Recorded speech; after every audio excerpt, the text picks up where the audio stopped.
আসসালামু আলাইকুম শিক্ষার্থী বন্ধুরা। আজকে তৃতীয় শ্রেণীর ইসলাম ও নৈতিক শিক্ষা বইয়ের 2য় অধ্যায়ের ধর্মীয় সম্প্রীতি এই অধ্যায়ে যে পাঠগুলো রয়েছে, প্রথমে পাঠে রয়েছে অন্য ধর্মাবলম্বীদের সঙ্গে সুসম্পর্ক। এই পাঠের প্রশ্নগুলো নিয়ে আলোচনা করব এবং এর নিয়েও আলোচনা করব ইনশাআল্লাহ। চলো প্রশ্নগুলো দেখি। 1 নম্বর প্রশ্ন বলেছে, বিষয়বস্তু পড়ি, শুদ্ধ অশুদ্ধ যাচাই করি, কাজটি একাকী করি। চলো উত্তরগুলো দেখি। 1 নম্বরে দেখো, ধর্মীয় সম্প্রীতি হলো সকল ধর্মের মানুষের সাথে মিলেমিশে থাকা। এই বাক্যটি হলো শুদ্ধ। 2 নম্বরে দেখো, আমাদের দেশে শুধু ইসলাম ধর্মের মানুষ বাস করে। অশুদ্ধ, কারণ আমাদের দেশে শুধু ইসলাম ধর্মের মানুষ নয়, বিভিন্ন ধর্মের মানুষ বসবাস করে। 2 নম্বরে দেখো, মহানবী সাল্লাল্লাহু আলাইহি ওয়াসাল্লাম মদিনা ধর্মীয় সম্প্রীতি প্রতিষ্ঠা করেছিলেন। এটি অশুদ্ধ, কারণ মহানবী সাল্লাল্লাহু আলাইহি ওয়াসাল্লাম মদিনায় ধর্মের লোকদের সুসম্পর্ক প্রতিষ্ঠা করেছিলেন। 4 নম্বরে দেখো, সমাজে শান্তি ও সমৃদ্ধির জন্য ধর্মীয় সম্প্রীতি প্রয়োজন নেই। এটি অশুদ্ধ, কারণ সমাজে শান্তি ও সমৃদ্ধির জন্য ধর্মীয় সম্প্রীতি প্রয়োজন। তারপরে 5 নম্বরে দেখো, মদিনায় ধর্মীয় সম্প্রীতি প্রতিষ্ঠাকারী সনদের নাম মদিনা সনদ। এটি শুদ্ধ, কারণ নবী সাল্লাল্লাহু আলাইহি ওয়াসাল্লাম মদিনায় ধর্মীয় সম্প্রীতি প্রতিষ্ঠাকারী সনদের নাম মদিনা সনদ প্রতিষ্ঠা করেছিলেন। এই হলো ক নম্বর প্রশ্নের উত্তর।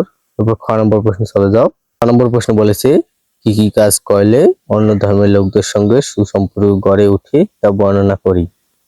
কাজটি দলগতভাবে করি। আমাদের কি কি কাজ করলে অন্য ধর্মের লোকদের সঙ্গে সুসম্পর্ক গড়ে তুলতে পারবো, এই সম্পর্কে বর্ণনা করতে বলেছে এবং দলগতভাবে আলোচনা করতে বলেছে। আমাদের 4টি ছক দেওয়া হয়েছে, এই ছকের মধ্যে আমাদের লিখতে হবে যেসব কাজ করলে অন্য ধর্মের লোকদের সঙ্গে সুসম্পর্ক গড়ে ওঠে। চলো উত্তর দেখি। এখানে 1 নম্বর ছকে দিবে একে অন্যকে সহযোগিতা করব। অপর ছকে দিবে সামাজিক অনুষ্ঠানে আমন্ত্রণ জানাবো, অংশগ্রহণ করব। তারা যদি আমাদের আমন্ত্রণ জানায় আমরা তাদের আমন্ত্রণে অংশগ্রহণ করব অনুষ্ঠানে। আবার আমরা যদি তাদের অনুষ্ঠানে আমন্ত্রণ জানাই, তারা আমাদের অনুষ্ঠানে অংশগ্রহণ করবে, সেই কথাই বলেছি। তারপরে ছকে দেখো লিখবে, তারপর ছকে লিখবে অন্য ধর্মের লোকদের খোঁজ খবর নেব। আমাদের আশেপাশে অনেক বিভিন্ন ধর্মের লোক বসবাস করে, তাদের খোঁজ খবর নিব, তাদের সঙ্গে সুসম্পর্ক গড়ে তুলব এবং তাদের খোঁজ খবর নেব।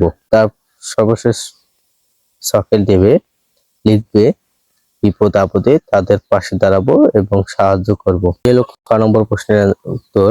পরে ক্লাসে ভিন্ন ধর্মের মানুষের প্রতি সহনশীল আচরণ এই পাঠের প্রশ্নগুলোর উত্তর নিয়ে আলোচনা করবো ইনশাআল্লাহ। আজকে যারা আমাদের চ্যানেল নতুন দেখতেছো, তারা অবশ্যই আমাদের চ্যানেলটি সাবস্ক্রাইব করে রাখবে পরবর্তী ভিডিওটি পেতে। ক্লাসটি যদি ভালো লেগে থাকে তাহলে একটি লাইক আর ক্লাসটি বুঝেছো কিনা তা কমেন্টে জানাবে।